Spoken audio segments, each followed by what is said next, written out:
आज हम बनाएंगे कांजी।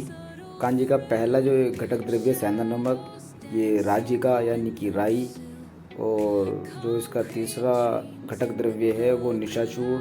निशाचूड़ यानी कि हल्दी चूड़, संस्कृत में निशा बोलते हैं हल्दी को। ये सौंठ चूड़, और ये सफ़ेद जीरा। दोस्तों, जीरा दो प्रकार के होते हैं, काला जीरा, सफ़ेद जीरा। इसमें सफ़ेद जीरा डालना है। शुद्ध हिंगू यानी कि घी में भुनी हुई हींग, गोघृत में।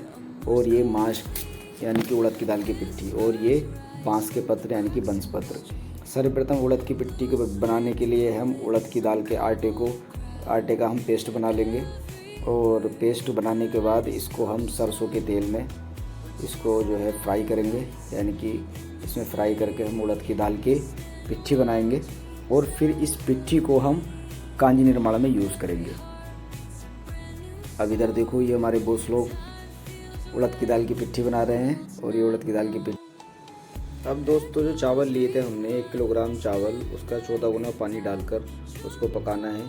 और जब वो पक जाए और उसमें जब थोड़ा सा मंड रह जाए तो मंड सहित उस ओदन यानी कि उस चावल का हमें यूज़ करना है अपना कांजी निर्माण के लिए। अब दोस्तों, जो कुलथ की दाल थी 1.2 किलोग्राम कुलथ की दाल का 8 गुने जल में क्वाथ करना है तथा आधा भाग शेष रहने तक पकाना है। जब वो पक जाए तो उस क्वाथ को मार्किन के द्वारा छान लेना है और कुलथ की दाल को अलग कर लेना है। अब इस छने हुए कुलथ की दाल के क्वाथ का हमें कांजी निर्माण में उपयोग करना है। अब दोस्तों, सारे इंग्रेडिएंट तैयार हैं। अब हम कांजी निर्माण की तरफ बढ़ेंगे। तो अब हम सर्वप्रथम कांजी निर्माण के लिए एक पात्र में बांस पत्र और जितने भी मसाले हैं हमारे, निशाचूड़, सौंठ, राई, सब डाल देंगे। और उसमें जो ओदन बनाया था हमने मंड सहित ओदन, ये इसको हम इसके अंदर डाल देंगे। और फिर जो है जितने भी इंग्रेडिएंट हैं, क्वाथ है, जो कुलथ का क्वाथ है वो डाल देंगे।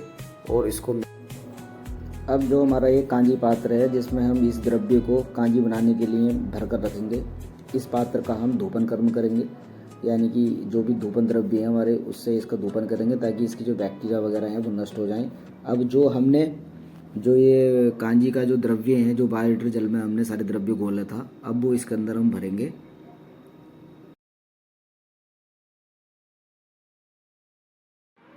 अब इस द्रव्य को कांजी पात्र में डालकर इसके ढक्कन को कपड़ मिट्टी कर देंगे। मार्किन और ये जो मुल्तानी मिट्टी है इससे इसका कपड़ा मिट्टी करेंगे। कपड़ा मिट्टी करने के बाद इसको जो है हम कम से कम 15 से 20 दिन के लिए फर्मेंट होने के लिए रख देंगे।